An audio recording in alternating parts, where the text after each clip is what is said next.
Welcome to the workface. Are you bored and need to play a game? You need a board game. I'm going to give you my first thoughts on Venice the Boardgame. That's what it looks like there.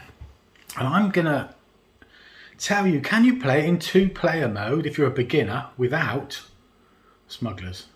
Let's see. This is my initial view on the game. I haven't played it with anyone yet. Yeah. You're watching this. It's got me in this.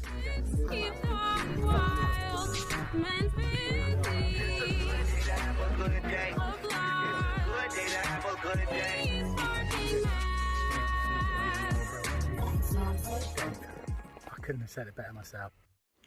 So here we are, folks. This is Venice the Boardgame, and as you can see, what we've effectively got is something that kind of looks like the canals of Venice. It hasn't got the Grand Canal winding its way up. Some of you say, oh, you got Rialto Bridge over there, Steve Jobs. I built that one a minute ago, actually, guys. And then you have some familiar places. The Doge's Palace there, or Steve Doy's Palace, I call it. You've got St Mark's Square there. That's the busiest place in the world. And you've got what they call the Major Council in here. Now, what you have to do in this game is you get these really cute little meeples. See all these guys? And you end up with your little gondola and your gondolier on there. And then what you've got to basically do is carry cargo from place to place.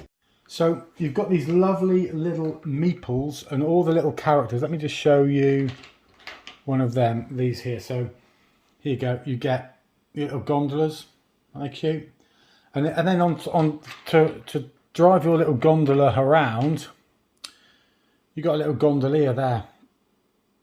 So you've got your gondolas, your gondoliers, and then what you do is you've got little workers. So you can perhaps see on the board here, I've got this set up for a blue and a purple team, and basically you've got these little buildings which you dish out before each of the games, so they're in different locations each game, and then each of these buildings gives you, the worker on there gives you a little special power. He does something for you. Let me show you. So if we zoom in here, on this one here, this is called the council. These guys are very hard council workers, which is true to life. Now, what we do here is you've got silver. You've got three types of, three colours of resource you're trying to get together. So you've got the silver ones, which are basically silver. You've got ceramics, which is your terracotta, which is your orange. And then you've got your fabrics, which is your the purple ones. Now what would happen is if your boat passed by here, so he passes by there, coming along here, he passes by, he shouts at his bloke, says, oh, do some bloody work. So there this guy then chucks onto his, this has got to be on your own colour boat, he'll then chuck onto there, he'll do what he's allowed to do, so he'll chuck on a silver one. Then what happens is the players, they get promoted, so this guy then, they move around here, and if somebody's in front of you, you move them on. Then what you can do is you can do everything before and including. So you can do this and this and this. So basically, the more you move past your building, every time you stop on your building, you can promote, train your guys up. Basically, you've got to stop there and train them up, and up they go. You're not allowed to stop on the same and finish your move on the same go as someone else. Sorry, in your own team, as your own boat. But if you do happen to moor up where someone else has moored up at the end of your turn, they get a victory point. So what you have to do in this game is you're working around the board around here to achieve victory points. There's another thing going on in here as well, which is called the Major Council. This here, when these pieces here, when you get up to here, that triggers an end game. But the first guy up there gets some bonus points to add to his victory points. So you've got to be thinking about this as well as thinking about this. And there's another fly in the ointment, okay? You've got your own deck moving along here. You've got here what they call intrigue. At the end of the game, someone's got more intrigue than anyone else, they die, they lose. Basically, the Venetian Inquisition say, you've been a bit too sneaky, Mr. Boatman. We don't like you, you're out of the game. You get intrigue every time you pass by another boat. Every time you pass by, not when you moor, if you're mooring up against someone, so let's say I'm moored up there. That one there, look. As you can see the little mooring spot there. That relates that little triangle there. So this is there you're mooring at the market. So somebody else comes along and moors up at the market, it's all good because everyone can see what's going on. But if you're passing like ships in the night and it's all a bit sneaky, both of the players will get intrigue. Okay? Or you can buy your way out. There's all manner of things. Okay? Now what you have to do is you have to do missions as you go along. So in this instance here, I've got to get those goods, as you can see on the little diagram there, to the Senate. And if I do that, I receive victory points with the styler, and I receive money as well. Now if I've got loads of money, I can move around the board quickly. So let me just show you a move right now. Okay, so we have got here, I've got to move this gondolier here. Move the gondolier in. Each turn you move your gondolier from one gondola to the other, or you pay money not to. So a moment ago he was there. The other guy had his go. Now I'm back down to here, okay? So we're down here on this guy here. It's his go, okay? In his boat, lovely little boat.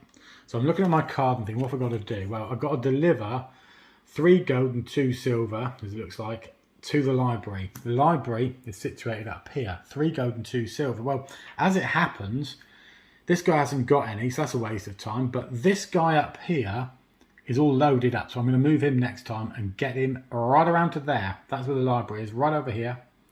And that will get me presents. That will get me all of that on there. And also, when you win that, you get ongoing. You slide them underneath your deck and you get ongoing special abilities. So you grow as you go. Okay? So remember that little phrase, grow as you go.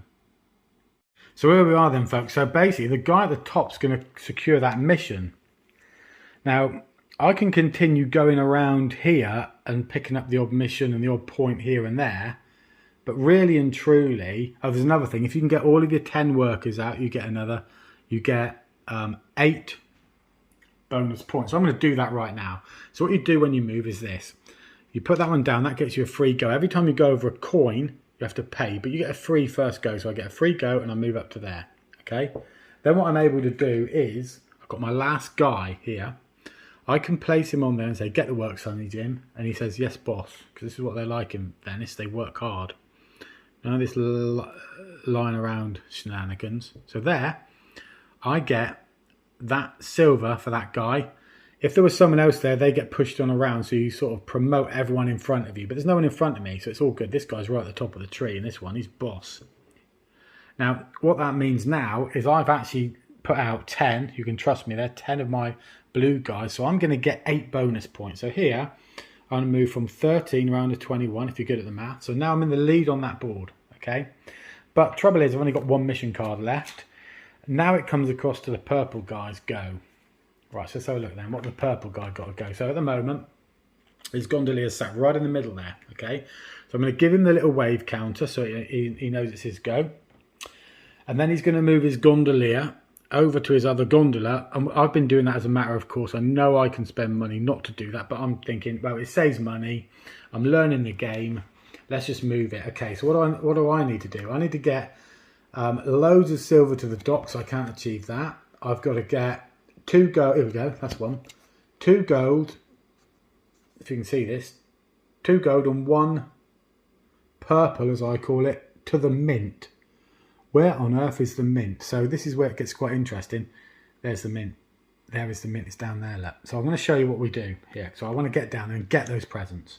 And this is going to be quite a good activation. So first of all, I don't want to go under that bridge. If I go under that bridge, I get intrigue. Because Blue Steve Dogs put that bridge there and he's a swine. Okay, so I'm going to go around it. So I'm going to come down this way. That's the first free move. Then I want to carry on going. I just want to keep moving. Okay, really, if I'm honest. I want to keep moving. So I'm going to put 2 down there. So that, oh, not 6. I'm going to put 2 down there because I've got loads of money. Because I've got bags of money. That's one thing that I've got going for me in this team. So I'm going to go past there onto that one. Past that. Oops. So the only thing you've got to be a bit careful of is with the old gondoliers. They do fall out. So that there. He parked up outside. This guy here, because he's there first, he'll get a bonus point. That's just the way it rolls. So if you get there first, it's like, what are you doing here, mate? Give me a bonus point to park up. Okay, son. Get another bonus point. Boom, on he goes. That's first up. Second up, I can promote this guy if I need to, but I don't need to promote. Second up, so I'm following this here. Play an influence card. He's got no influence cards, this guy over here. Got no influence cards. His intrigue's quite high. Look. Move the gondolier, so we've done that. So you meant to play the influence card first. Moved your man boat, which I've now done. I paid for that. Hand in a mission card. I haven't. Oh, here we go. It's hand in a mission card. So now I'm at the mint. I can hand in that mission card for 5 and 5. So now, and then what happens is that mission card, if I can do it with one hand, can slide under there. I get 5 and 5, remember, folks. So I get 5 gold and 5 of these. So 1, 2, 3, 4, 5. So now I'm level peggings with that die, and I'm going to give myself 5 gold there. That's a big one. 5 gold there. So I've got made gold, and I've got victory points, quite a few, for doing that little mission. Now, after I've done that, I've handed the mission, I can now activate and advance my workers. Well, I can't advance him because he's in position 4, which is as far as he goes. If I was the blue guy landing up, I could advance him on. But because he's that boss, I can do all or any of all the things there. Now, one thing I've got to do, of course, I've got to hand in what I've just delivered. So it's 2 gold, I'm just checking. 2 gold and 1 purple. If ever you end up with more than 5 boxes on your boat, you can ditch them basically into the old canal if you want. 2 gold, 1 purple. So I'll make sure I get to those. So that is my mission done. So now I can get all the presents from my hard worker, because I'm sort of parked up there, or even if I was passing by, you sort of shout like hell, and because I'm the boss man, they're gonna work hard. So I can get 2 gold for that in here, so I'm going to do that right away, and I can get a victory point. I can also get 1 intrigue and 4 coins for 1, but my intrigue's so high I don't want to do that. I've got to get my intrigue down. I can get 1 silver there, which is handy. My boat's got plenty of space, so I'll chuck that on anyway. Don't even think about that if there's room on the boat. And here I can also get 1 intrigue and another 4. I've gone here before and I got so much money, but it got me a lot of intrigue. Now I've got to get rid of that intrigue before these go up to there, or I think there's one. I think we're probably now on the last one of these. I didn't deal those out properly. Basically, you deal these out, and when all these are gone, you only have a few. I'm probably down to like 1 card left. When that one's gone, then this will move up to there. We have 3 goes. Move up to here, go 3 goes, and then you're out of the gate. That's the end of the game. So theoretically, if blue can clear, or if anyone can get rid of that one there, the end game gets triggered, which means we'll start playing 3 more rounds each. Although I'm in front at the moment, and I've got plenty of cash, and I'm leading on here, because whoever leads on here at the end game gets bonuses as per that. That adds to their victory points. But because I'm out in front, I've got too much intrigue, so I'm going to get scuppered. Anyway, that's the end of that turn. We'll show you one more turn, and then I'll give you my final thoughts of the game. So let's just show you what's happened again. So those there, look, this is where I moved earlier. You can see. So putting these things on the board is handy, because it reminds you what the hell is going on. Because it's like, what on earth was I doing? Well, I know I was with the purple. You can see that it's sort of prompting me to remember what I'd done. So those go back in the bank. This one now comes down to Blue Town. Okay, so the blue guy's down here. So now the blue guy's got this card, and his card is, if you remember, he's got to deliver all of that over to the library over here. So again, we start up again. So first up, he gets his first. So first of all, we're going to move that, but I need to move my gondolier. So my gondolier was in here. Look, so that was last time. Now he's bumped up into there. Any cute? Any lovely? Right. He's going to start singing cornetto and stuff now. So now what I want to do is, I've got a reasonable amount of cash. I've got enough cash to get down there, just about. So what I'm going to do is I'm going to go 1, 2 there. Because why not? You know, I'm just going to get moving. I want to make the most out of the end of this game, really. I don't want to be getting caught too far behind. So I'm sure as I play the game, I'll learn more about when to spend and when not. So I can basically go there, and I can shout at him as I go past. I don't move him on, don't promote him, because I don't stop to teach him, but I can shout at him. But, do you know, I haven't got room on the boat anyway, so I can't even receive that off the boat. So, okay, I paid another 2, so I've gone past the Deutsch, and then I'm in around here. So now I've parked up here, so I can take all those bits off, chuck them away, go back in the bank, and I'll just keep it at that for a moment. So now we're down here, okay? Now I've stopped at the library. Now, what I can now do is, next up is, do you remember this? Move my man boat, hand in a mission card. Right, okay, there's also, I can actually once per turn I can pay 2 coins to lose intrigue. So this is why I'm keeping my intrigue down, but we'll do that in a minute. We can do that in the next turn. Okay, and whenever you would gain an influence card, draw 3 and pick 1. So I can do that with influence cards, which I can pick up over here because I just happened to suss that out a minute ago. Anyway, what I'm going to do now is hand that in there. So it's 8 and 6. I'll get 8 and 6 for that, and I hand basically, I'm adding the boat lot in, you know, the whole boat in there. So we'll go and tip that way, Steve Bob. You've handed all that lot in, okay? So as we were saying, I get 8 and 6. So I get 8 victory points. 1, 2, 3, 4, 5, 6, 7, 8. So I'm really smashing it along there. And I'm going to get 6 gold as well, which is just what I need. So although I shelled out a bit of gold a minute, 3, 4, I'm just picking up my hand, 5, 6. That gets me there. That there coin is just a starter marker. Isn't that nice? Isn't that nice? Could get one of those on the detectorists. Looks nice, doesn't it? Anyway, so that gets me more points. So we're at a situation now where blue is probably just ahead. He's certainly ahead there. So now, but he's all out of missions. Now what we'll then do is just slide that one under there. So when activating the library, that's when he comes back to the library. So it rewards him from coming back. You may receive some VP instead of some or all of the scrolls. So if I come back here later on, and also I should have promoted matey. So I could have promoted matey. So basically, I can. So I haven't even done that yet. So I've cashed that in. So I've cashed in my mission. Now I can activate the building. So I promoted my guy there right up to here. So now I can gain a purple one for him because he's a hard worker. He does all the things, including the one he's on.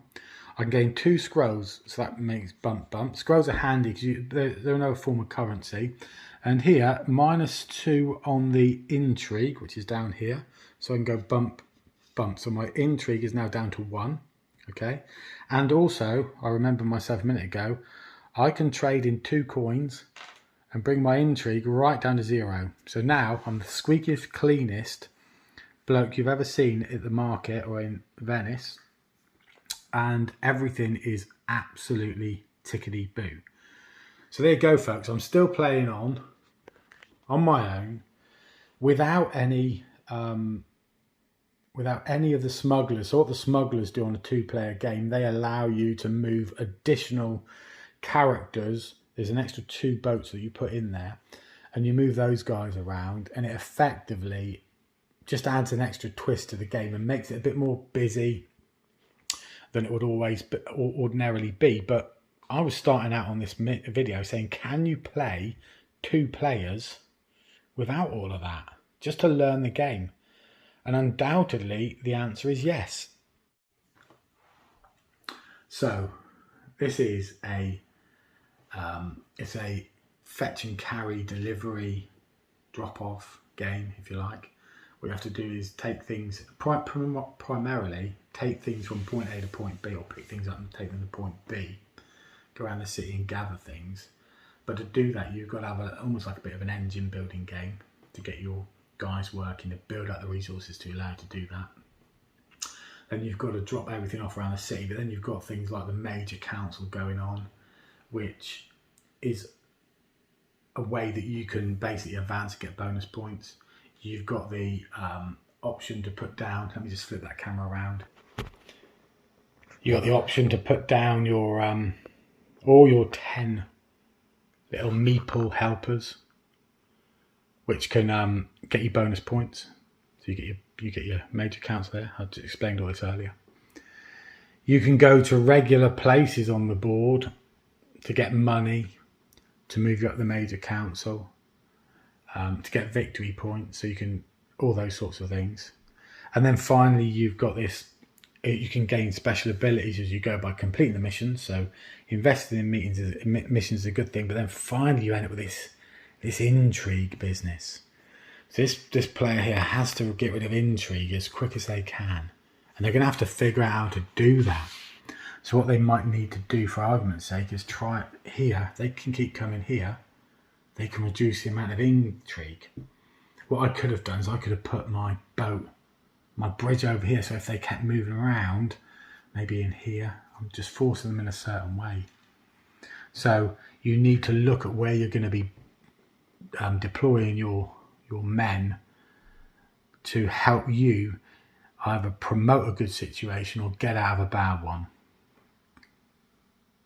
I'll be interested if you've got Venice. I'll be interested to know if you've played it in 2-player without the Smugglers. Because I think it's not a bad way to start. The instructions take some reading. They really do. The long and the short of it is, you can't stop your boat where you've got another one. When you go past one of your workers, you shout at them and they just do work a bit harder. If you land where your workers are, you can promote them if you can, and you just give them a shout and they do a bit of work. If you pass by a boat, it's all a bit sneaky, so you pick up intrigue. Yeah, you don't want that. If you stop next to a boat, outside a boat, you're going to have to pay that unless it's your own boat. Then you can just exchange your resources from one to the other. Okay? But you can't promote a guy. I don't think you can promote a guy. No, sorry, you can't park next to your own boat. You have to move past him. Okay? I don't think you can activate him if he's even there. I'll have to check that. So many little rules to look at. I think you probably can. Yeah, you give him a shout and say, come on, Dave, pull your finger out as well. So here we are, folks, on the end game, basically. So we've drawn all the cards out here. That's triggered the end game piece to be moved from here up to here. And we're on the last go. So basically, the purple has got to move, and then the blue has got the final move. Okay, that's the way it works.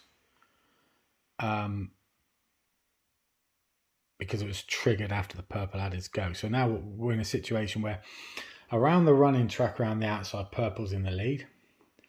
In the inner track here, they're drawing at the moment. So that could influence this, most definitely.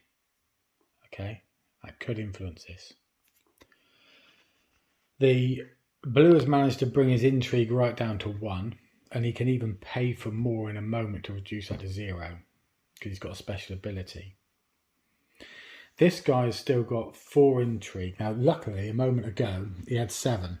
On his last go, he drew one of these, which he drew a couple of turns ago, and he can basically play that. So he was on 7, so he's moved it down here. So now it's like, wow. His primary concern is he's got to get his intrigue down to 0, because this guy might get his to 0, probably will.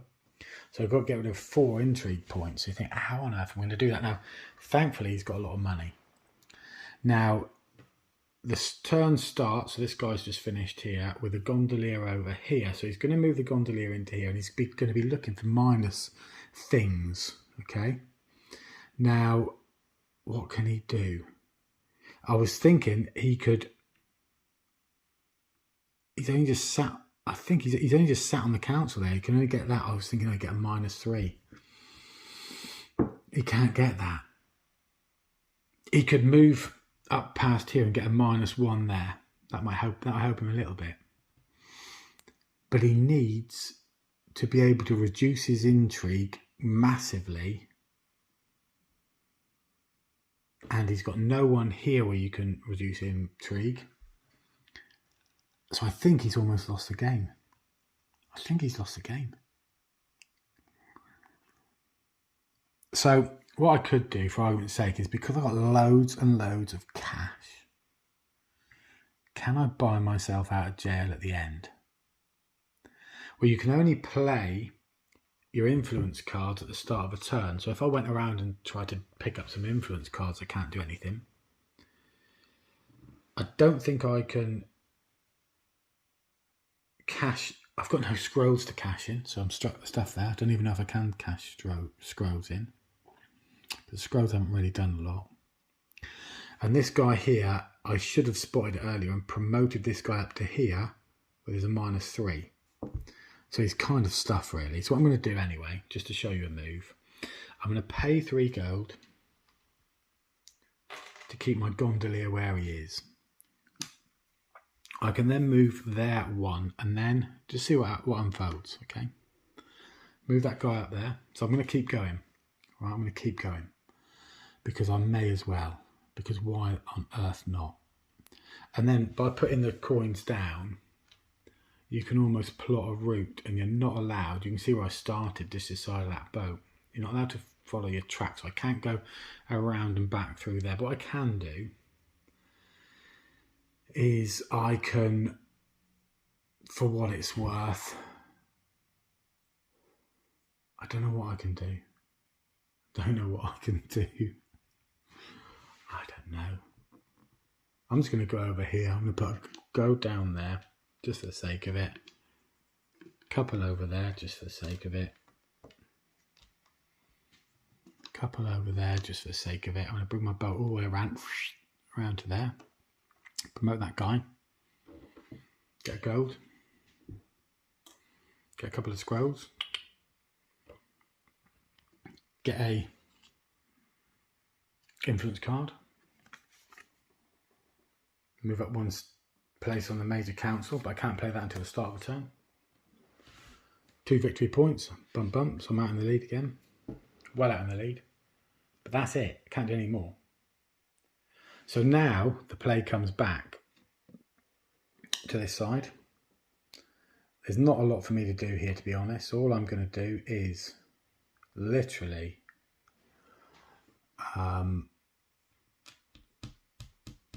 makes no odds.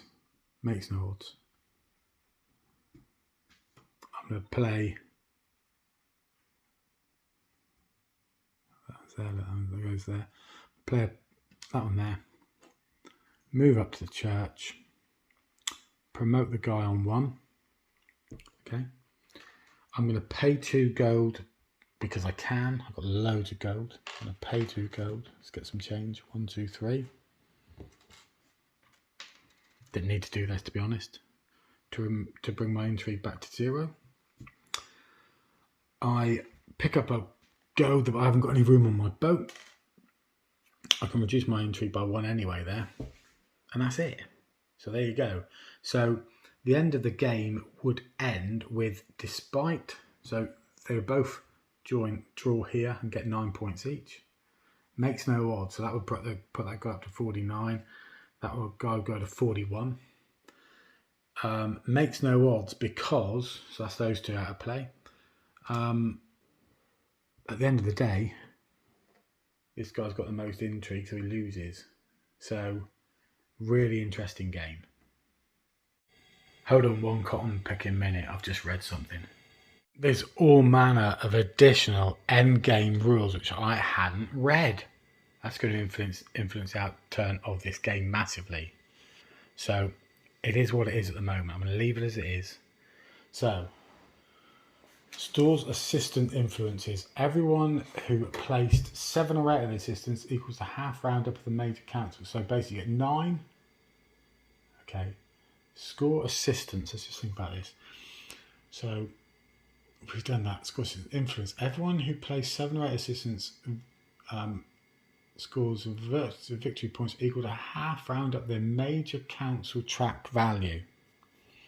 So both of these guys I think we're on 5 at the moment. So that kind of is exactly the same. So it makes no odds really. Okay. So then you can reduce intrigue by selling 2 scrolls or 4 coins for each one. So I can go bump there and that'll bring me 1. And then I've got to use 4 coins for each one. So I can now sell 4 coins. So I can sell 12 coins there. So there's 15 gone. Give me 3 back. 1, 2, 3. That brings my intrigue right down. So you can buy yourself out of intrigue. So this is like really realistic, isn't it? Just when everyone thinks you're a dirty bastard, you spend loads of money to clear your name. Is this like British politics? I don't know. So, but we all know, don't we? Okay. So that's that. And then each player converts every 4 coins they have into 1 victory point. Leftovers don't count. Okay, so now this guy here can convert his 4 here, this is the blue guy, into a victory point. Boogaloo. This guy's got 1, 2, 3, 4, and he's got, what's that, 14, so you get another 4. 1, 2, 3, 4. And then what you do here is you place This one here. Oh no, you don't. When you go past 100, you can place a little token like that, but not past 100 yet. So there we have it, folks. So in actual fact, the guy who I thought had lost had actually won because he bought himself out of here. Scrolls. Can I buy some more scrolls? Just one last thing. Let's just check this. Can I spend scrolls? 2 scrolls or 4 coins. Reduce intrigue. Measure each 12. No, you use scrolls to reduce intrigue, but you can't buy victory points. And then there's other things to do with scrolls anyway. So there you go. Lots of things to think about. Little twist in the tail. Sting in the tail. Either or. Bit disjointed. That. Really interesting game. Lots of things to consider. I'm only learning it. I'm only learning it in its most simple form. Lots and lots to take on board. Catch you guys on the Venice flip side.